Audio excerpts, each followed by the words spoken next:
Hello दोस्तों, मेरा नाम है श्रवण और इन्फॉर्मेटिव गुप्ता जी चैनल में आपका स्वागत है। दोस्तों, सुन के बहुत खुशी हुई कि हमारी सरकार ने नई एजुकेशन पॉलिसी में हमारी जो सरकार है एजुकेशन सिस्टम में नया अपडेट लाई है, नई पॉलिसी लाई है। जो कि पहले जो 34 सालों के बाद जो एजुकेशन सिस्टम चल रहा था वो उसको चेंज करके नया अपडेट लाई है, न्यू एजुकेशन पॉलिसी। अब देखते हैं इस नई नई एजुकेशन पॉलिसी में क्या क्या सरकार ने नए नए रूल्स बताए। अब जानते हैं NEP 2020 के बारे में, नई एजुकेशन पॉलिसी के बारे में कि क्या क्या चेंजेस हुए हैं। दोस्तों, पहले जो एजुकेशन सिस्टम में जो चल रहा था वो क्या था, 10+2 था, यानी कि 10th में बोर्ड और प्लस 12th में। ठीक है, लेकिन अब जो नया एजुकेशन सिस्टम जो सरकार ने जो नया उसे चेंज करके जो बनाया है वो है 5+3+3+4, यानी कि 5 जो स्टार्टिंग के जो पहले 5 वर्ष होंगे वो बच्चों का जो होगा वो फाउंडेशनल कोर्स, यानी कि फाउंडेशनल स्टेज में होगा, फाउंडेशनल स्टेज। उसके बाद जो 3 जो होगा, अगला जो 3 वर्ष होगा वो होगा प्रेटरी स्टेज होगा। उसके बाद जो अगला जो तीन तीन वर्ष होगा वो होगा मिडिल स्टेज। और उसके बाद जो अगला जो चार चार वर्ष होगा वो होगा उसका सेकेंडरी स्टेज। फाउंडेशनल स्टेज में जो स्टार्टिंग के जो 3 वर्ष है उसमें बच्चों को स्टार्टिंग का जो 3 वर्ष है वो आंगनवाड़ी में जो भी मतलब सिखाया जाता है, जैसे गिनती, है ना, टेबल्स, छोटे छोटे अक्षरों को, वर्ड्स को उसको समझना और से ज्ञात तक, इन सब चीज़ों पे, और खेल कूद छोटे छोटे जो बेसिक चीज़ें हैं वो सिखाया जाएगा। और उसके बाद जो अगला जो 2 वर्ष है वो बच्चों का क्लास फर्स्ट, क्लास सेकंड और केजी होगा। KG class first, class second होगा। उनमें बच्चों को उन्हें बच्चों को भाषा को समझना, है ना, बुक रीडिंग करना यानी किताबें पढ़ना, है ना, और अक्षरों को समझना, टेबल्स याद करना, गिनती याद करना, इन सब चीज़ों को सिखाया जाएगा। अब बात करते हैं प्री-प्रेटरी स्टेज, यानी कि जब बच्चा 8 साल से 11 साल का हो जाएगा, यानी कि बच्चा जो है क्लास थर्ड से लेकर क्लास फिफ्थ तक, क्लास थर्ड से क्लास फिफ्थ तक बच्चों को जो सारे सब्जेक्ट लगभग Hindi Hindi English, math, science, SST, social science, इन सब चीज़ों को पढ़ाया जाएगा।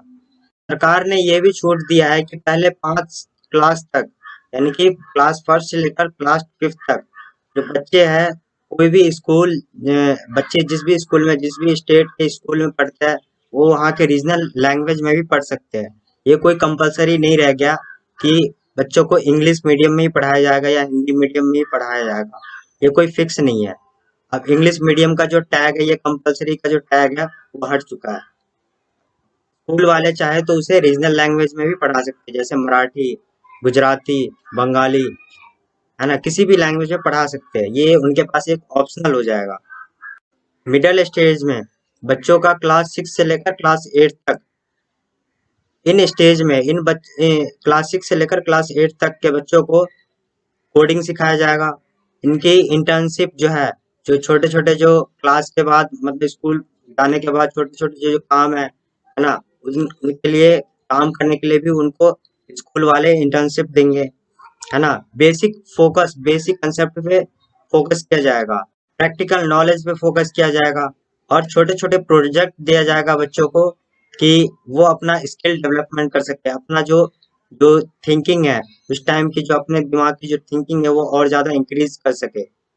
और वोकेशनल स्किल पे ध्यान जाएगा। वोकेशनल स्किल मतलब छोटे छोटे जो काम है, जैसे कारपेंटर हो गया, एंटरप्रेन्योरशिप हो गया, एग्रीकल्चर हो गया, इन सब छोटे छोटे जो काम है, जो इन कामों पे बच्चों को ज़्यादा ज़्यादा ध्यान दिया जाएगा। और स्कूल टाइम में ऐसा 10 डेज के लिए, 10 या 12 दिन के लिए ऐसा भी होगा कि बिना बैग के बच्चों को स्कूल जाना होगा। वहाँ उन्हें इन वोकेशनल स्किल पे ध्यान दिया जाएगा, इन वोकेशनल स्किल पे उन्हें काम कराया जाएगा। दोस्तों, इतनी सारी चीज़ें जो क्लास 6 से क्लास 8 तक के बच्चों को पढ़ाया जा रहा है, काश ये हमारे टाइम में भी ऐसा होता।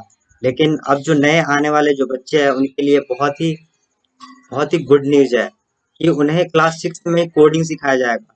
जो कोडिंग जो हम जो है वो कॉलेज में सीखते थे, है ना। और सबसे बेस्ट पार्ट हमें ये लगा, अ, सबसे बेस्ट पार्ट मुझे ये लगा कि नई एजुकेशन पॉलिसी की कि 30 क्लास से ही बच्चों का इंटर्नशिप शुरू हो जाएगा, जो और वोकेशनल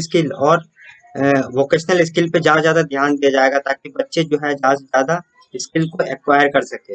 ये सबसे बेस्ट पार्ट लगा मुझे। अब है सेकेंडरी स्टेज में बच्चों का 9 से लेकर 12 तक की जो इनके बीच में पढ़ाई होगी, ठीक है। तो 9 से लेकर 12 तक के बच्चों के लिए पहले जो क्या था, पहले हमें 10वीं पास करके, 10वीं में बोर्ड होता था, 10वीं पास करके हमें कोई ना कोई स्ट्रीम चूज करना होता था। या तो हम साइंस में जाते थे, या तो कॉमर्स में जाते थे, या आर्ट्स में जाते थे। लेकिन अब ये जो है, ये तीनों अब ऐसा कोई फिक्स नहीं है कि जो बच्चा, पहले ये था कि जो बच्चा साइंस पढ़ रहा है वो आर्ट्स के सब्जेक्ट नहीं पढ़ सकता था, जो बच्चा कॉमर्स पढ़ रहा है वो साइंस के सब्जेक्ट नहीं पढ़ सकता था, और जो बच्चा आर्ट्स पढ़ रहा है वो कॉमर्स का सब्जेक्ट नहीं पढ़ सकता। लेकिन दोस्तों, जो खुशी की सबसे जो हैप्पी जो न्यूज है, सबसे जो गुड न्यूज है वो आपके बच्चों के लिए ये है कि जो बच्चा साइंस पढ़ सकता था, है ना, उसे जो पॉलिटिक्स जैसे सब्जेक्ट भी पढ़ने को मिलेगा। तो सबसे बढ़िया मुझे ये लगा कि पहले जब हम लोग जब पढ़ते थे उस टाइम में ये था कि, खुद मैं अपना बता रहा हूँ कि जब मैंने साइंस लिया था तो मुझे फिजिकल एजुकेशन नहीं पढ़ना था, फिजिकल एजुकेशन मुझे पसंद नहीं था। लेकिन वहीं दूसरी तरफ मुझे इकोनॉमिक्स पढ़ना था।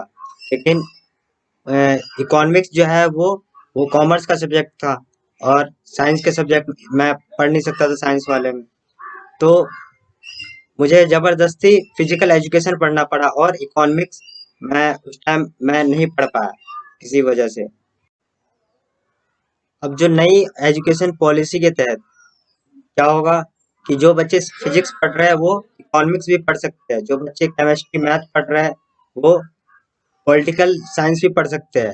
अब कोई बच्चा आर्ट्स लिया है, वो हिंदी, इंग्लिश और हिस्ट्री, इन सब सब्जेक्ट है उसके पास, तो वो चाहे तो वो, अगर उसका मैथ पढ़ने का जो दिल कर रहा है, तो वो मैथ्स भी पढ़ सकता है।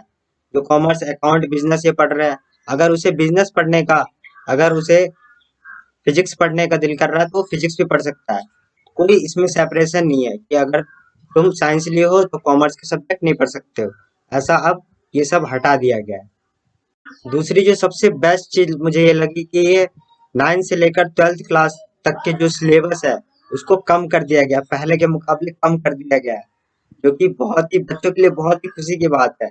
बहुत सारे चैप्टर्स को हटा दिया गया है, बहुत सारे टॉपिक को हटा दिया गया है, जो कि बच्चों के लिए बहुत ही खुशी की बात है।